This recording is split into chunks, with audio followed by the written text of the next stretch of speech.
हरदीप सिंह निज्जर कौन था और वो कनाडा क्यों आया? हरदीप सिंह को किसने कत्ल किया? क्या वो एक कैनेडियन सिटीजन था? हरदीप सिंह के कत्ल के इल्जाम में इंडियन सफारतकार जिसको कनाडा ने अपने मुल्क से बेदखल किया वो कौन था? क्या वो इसके कत्ल में मुलव्वस था? इंडिया ने हरदीप सिंह को क्यों कत्ल करवाया? इंडियन इंटेलिजेंस एजेंसी रा इसमें क्यों इन्वॉल्व हुई? आए जानते हैं आज की वीडियो में। हरदीप सिंह 1997 में कनाडा आया। यहाँ आकर उसने रेफ्यूजी स्टेटस के लिए अप्लाई किया। इस एप्लीकेशन में उसने बताया कि उस पर इंडियन पुलिस ने बेपनाह तशद्दुद किया है, जिसकी मेडिकल रिपोर्ट भी उसने इसमें जमा करवाई।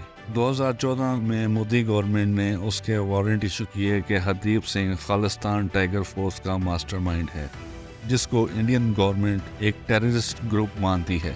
लेकिन इंडियन गवर्नमेंट आज तक इस बारे में कोई ठोस सबूत पेश नहीं कर सकी।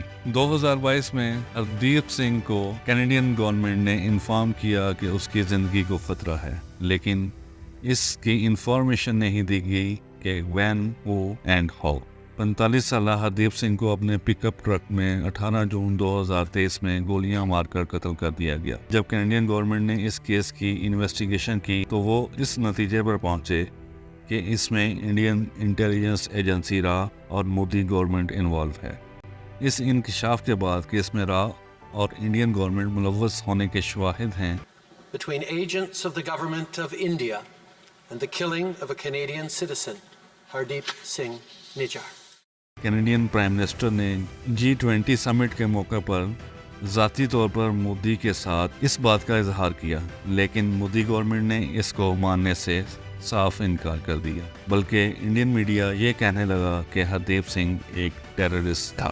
इंडिया के नॉन सीरियस रिएक्शन के बाद कनाडा ने इंडियन सफारतकार, जो कि रा का कनाडा में स्टेशन चीफ था और जिसकी इन्वॉल्वमेंट इस कत्ल में प्रूव हो चुकी थी, वो मुल्क बदर कर दिया। और अपने बयान में कैनेडियन प्राइम मिनिस्टर ने इसको अपने मुल्क की खुद मुख्तारी और आज़ादी पर एक हमला करार दिया। कैनेडियन प्राइम मिनिस्टर के मुताबिक उन्होंने यूके के प्राइम मिनिस्टर ऋषि सुनक, जो कि इंडियन निजात हैं, और यूनाइटेड स्टेट्स ऑफ अमेरिका के प्रेसिडेंट बाइडन और फ्रांस में अपने हम मनसब से भी इस मौजू पर बात की है। न्यूयॉर्क में G7 के फॉरेन मिनिस्टर की गैर मामूली मीटिंग भी इस इशू पर कॉल की गई है। कनाडा ने न्यूयॉर्क में होने वाले यूनाइटेड नेशन के जनरल असेंबली इजलास में भी इस मसले को उठाने का इंदिया दिया है। इंडियन सफारतकार, जो कि दरअसल रा का स्टेशन चीफ था, वो कनाडा से निकालने पर इंडिया ने भी कनाडा के सफारतकार को अपने मुल्क से बेदखल कर दिया। इंडिया पर पहले भी दूसरे मुल्कों में मुदाखलत के इल्जाम लगते रहे हैं।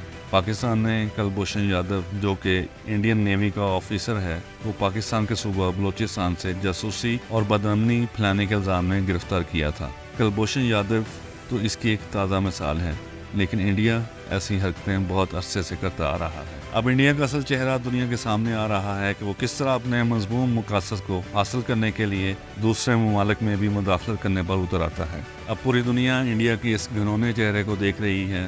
दूसरी तरफ सिख कम्युनिटी इसको इंडिया के मिनॉरिटीज़ पर होने वाले हमलों में से एक सरकारी हमला तस्वर करती है, जिसको इंडियन गवर्नमेंट की पुष्टपनाही हासिल है और इनका खालिस्तान को बनाने का अज़म और पुख्ता हो चला है।